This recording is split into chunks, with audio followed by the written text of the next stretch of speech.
Good morning. Welcome back to the Junius Maltby channel. It's been a while since we have done a tabletop conversation where the video did not just consist of slides and news and commentary. So I figured we'd kind of get back to the roots of the channel and do some coloring, some drawing, and conversation. As you can see by the title, today's video is alternatives, or the best alternatives, still a work in progress. Best alternatives to owning metals, being gold and silver.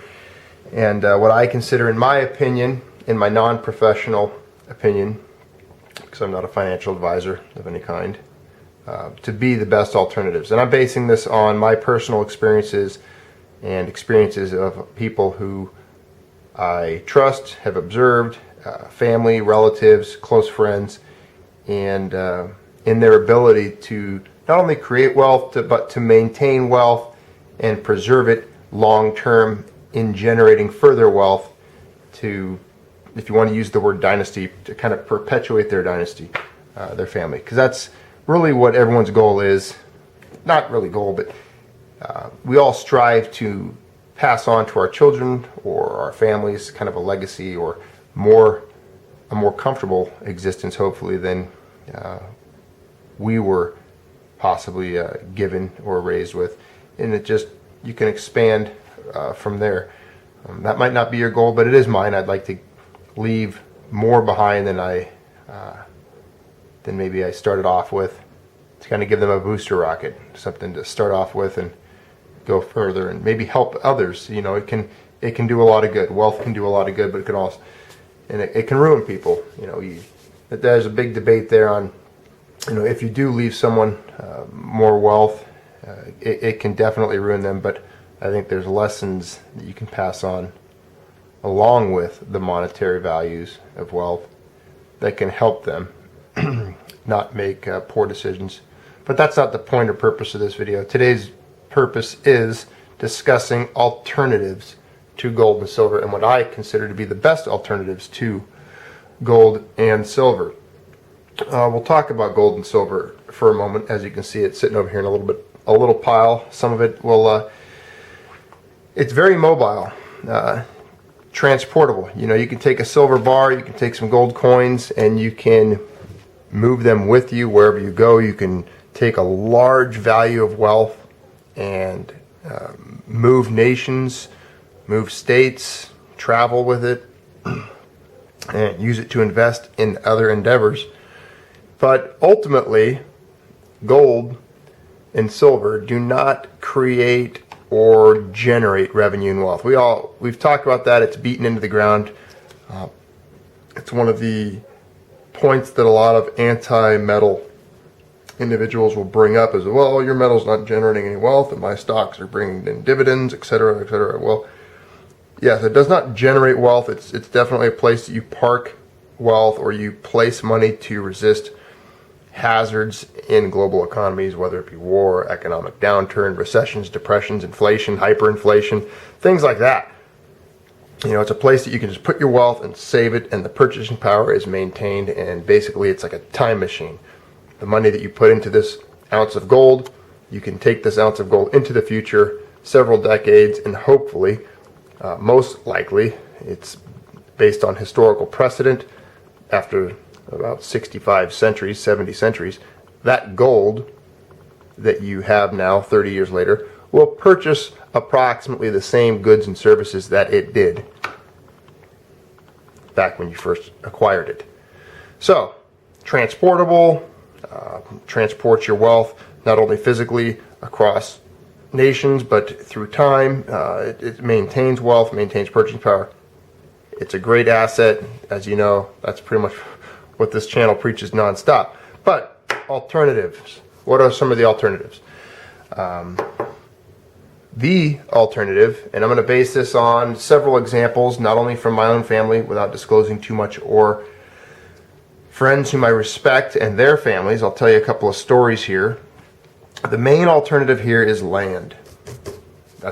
These are little parcels of land that I drew out with a brown pen symbolizing dirt.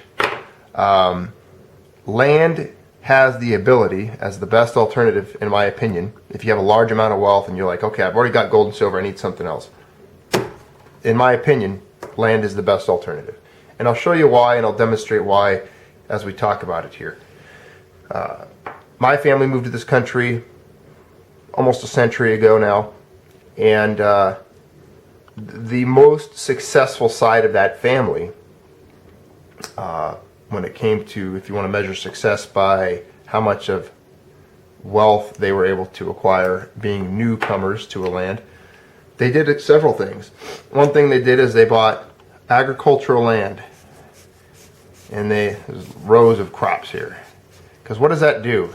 You buy land for a certain price per acre, and then every year that land spits out money, hopefully, if you're doing the right thing when it comes to agriculture. And a lot of people do this. I have friends today that buy land on the cheap in different agricultural regions, and that's where they make their money, is through agriculture. Their entire livelihood is through that. Now, you can buy the land and farm it yourself, or you can buy the land and lease it to a farmer or someone who works in the agricultural field, no pun intended, and they can produce wealth and pay rent, basically land rent, to you as they work the land themselves. There's all different options here, but the point being is land that is growing crops, food, which people will always eat,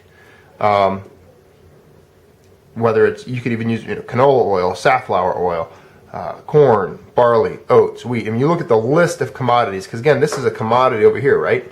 There's a list of commodities that can be grown on agricultural land and used globally, shipped, distributed.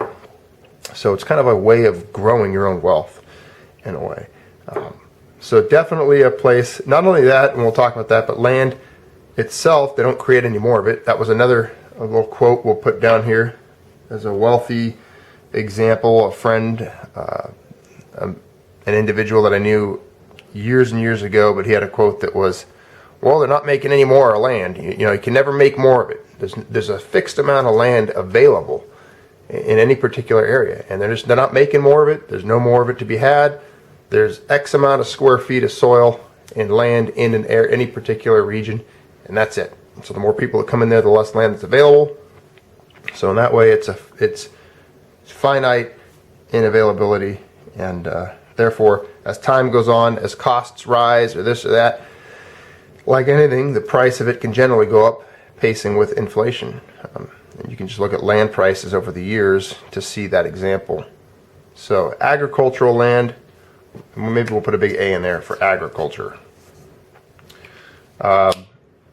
Another example that I'll give you, another quote, another family friend. I have a buddy that his grandmother used to tell him that, and that's, I guess you could say it's one of the influences for this video, the only two things you should ever place your money into, really, when it came to this type of a thing, saving and preserving wealth. I don't remember the exact quotation, so I'll just paraphrase it, but she basically said the only things you should get are land or gold and silver. Land or gold. She'd say that quite often, and she led that by example. She definitely lived that way and ended up a very successful, very wealthy woman who left a tremendous amount of wealth to her family and they are all well off today because of her decision years and years ago to basically only buy land and metals. And she'd put her most of her wealth into metals that she wasn't using at the time, but a lot of times she would buy land and she would buy parcels, all different parcels. She'd buy a city block. Let's pretend this is a city block. And there would be commercial real estate. There might be industrial sites on it, paying rent, little businesses and shopping centers. And maybe there was little, this is on a grand scale. Maybe there was hotels over here, like Monopoly. And basically that's what it was. It was like Monopoly. She was constantly getting, and she did it on a much grander scale than you or I, maybe you can, I can't, than most people can typically handle or afford. But all of these created money. They were all paying rent to her. And then, as she's generating lots of income from all these properties, that would eventually be turned into money that she would then do this with. She'd park over here. she'd end up buying, converting this cash into metals, and then storing those metals in, well, some type of a vault system somewhere. I have no idea where she kept her money, but let's draw a vault here. Hinges, wheel, whatever. Anyways, that was the cycle of wealth preservation that she used. So that's definitely something on a, again, that's a much bigger scale. On a smaller scale for you or for I or anyone, I mean, let's say you have 50, 60 grand. You can buy, in a lot of places, anywhere from 50 to 100 grand, you can buy a city lot. You can leave it vacant and just basically have that land empty. The taxes on it will be minimal because it's undeveloped. There's no house on it, no services. And that land itself could be something that you're sitting on as an alternative to gold and silver. So this is just a bare, empty dirt lot sitting in a town somewhere. And all you're doing is you're relying on growth and time to pass by, and hoping that one day perhaps land values in this particular town will increase to a point where you've not only made back what you invested on it, but then some. Maybe it even outpaced inflation. Maybe land prices in that area, something took place. There's a, for example, like Bend, Oregon, way back when, a huge awakening took place in that region, and there was a desire for individuals to move there, and land prices rose dramatically. So anyone who was sitting on a piece of dirt ended up walking away with more money than they had purchased that dirt for. Now, let's say you take that piece of dirt and you've got some more money now, and you're looking at maybe retiring or possibly wanting to generate some more income to reinvest on other land. Maybe you build a house on it, a little spec house. We'll just draw a little spec house here, one window, one door, little front yard and a fence. Now you've got a rental and it's generating some money for you. Now this is a game a lot of people play. There's been books written on it, whatever. It's definitely not my entire cup of tea when it comes to activities that I do, but I do know people who practice this model. Now they build their rental, they leverage themselves, maybe they get a loan to do it, but it starts to create income. And at some point they can either pay this property off or use it as collateral to then purchase another piece of property. Now you guys know my feelings on debt. I like to stay debt free, so it's very hard for me to even discuss this type of model that people do. But let's say you just paid cash for it. You had 150 grand in cash, you bought a lot, you built the house, and now it's generating income. That's something good. That's you can do this without going into debt if you have the capital, the immediate capital available. And now not only do you have, let's say, $150,000 in investment, but since you did all that work, that's labor. Applying for permits and supervising the construction of this, you might have only $150,000 to $200,000 invested in this land and structure, which is now a rental, but it might be worth over $200,000 to $300,000 depending on where you are. So you've made some money already, just in your work and your labor of executing this project. You've created more wealth. Now you can just sit on it for years, let it generate more income, more money like this, which you can then park over here, or you can just let it sit and you can reinvest that money into the property, other properties, or set aside. You're going to want to set aside some in an account to maintain that property, pay taxes and all that, handle the costs. But the point of that is you've got an income generating asset here. Whereas if you had $150,000 worth of gold sitting here, it's not generating the green stuff, unfortunately, the paper, the fiat, that we do need to operate day to day in this country because of the system that we're stuck in globally. Until that changes, we're stuck using this green S symbol with the two lines through it. So, then there's the whole thing where people they'll do this and then they'll do another one. They'll build, they'll take the money from this and they'll build more properties. And the point of this whole exercise here that we're talking about, and all these little houses and agricultural land, and commercial land, and city blocks, and real estate and rentals, is it's an alternative. What we're looking at here is this piece of paper represents an alternative place to deal with large volumes of monetary wealth when you don't want to put, to use the term, all your eggs in one basket. You know, it would be silly if a person were to have, let's say, you woke up tomorrow morning and a rich relative had died and just left you $5 million in cash. $5 million in cash, right? And after all the taxes and everything's said and done, you have, let's just say you're left with $5 million in cash. It would be somewhat silly to put all that $5 million into gold and silver. I know there was times in my life where I would love to have done that exactly, just have $5 million in cash in gold and silver.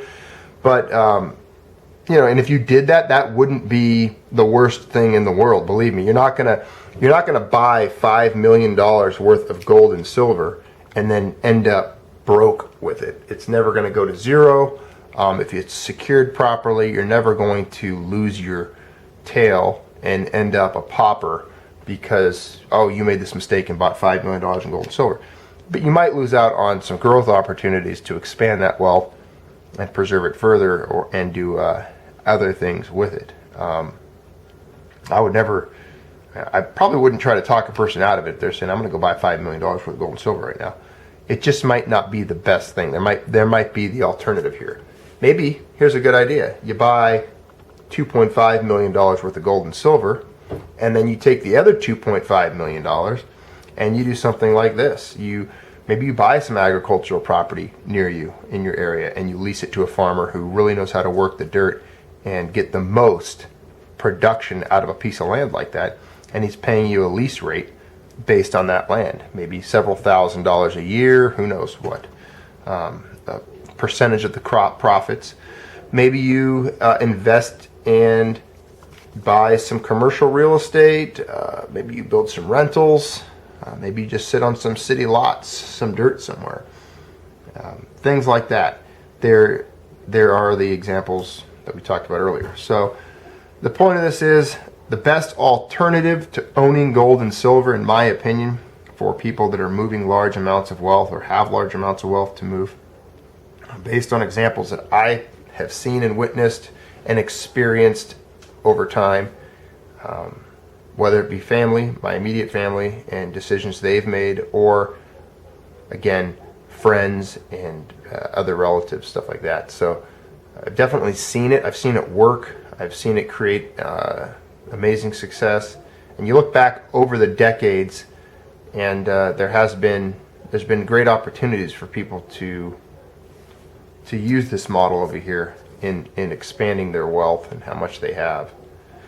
There's no telling what the future holds. You know, we're looking at dire times globally, the economy, but I think food, agricultural is always a good bet. I mean, of all of these, if I could do it, this is the one I think I would definitely use the most and place the most emphasis on. I like agriculture. You've seen my garden, you know I like to grow things. I just love the idea of putting plants in dirt and those plants growing products, whether it be peaches, asparagus, kale, tomatoes, garlic, onions, wheat, barley, especially barley. I mean, you can't go wrong with barley. I mean, the ancient Greeks grew barley. You can eat it. You can make beer out of it. You can make good whiskey out of it. It's just a great crop. All right. Well, there you go. Kind of a highlighted video of, kind of wanted to make it for a little while now, but I hope you guys enjoy it. Appreciate it. As always, thanks for being part of the Junius Maltby channel. I hope to see your comments below. Hope you join in the conversation and discussion and keep it cool and polite. But interested on some of your guys' thoughts on agriculture, on land, and you know, alternatives that you look at when it comes to preserving wealth and metals and so on, and how they all tie together. But thanks again for being here. Hope you guys enjoy this video and a break from the headlines, because they just get so darn old. You know, the news. Who wants to sit there and watch the same old unfolding tale of wars and impending economic collapse, which we will continue to talk about. There will be videos again soon regarding those very topics, but just didn't feel like talking about them today. So, all right. Thanks for being here. Have a good day, rest of your afternoon.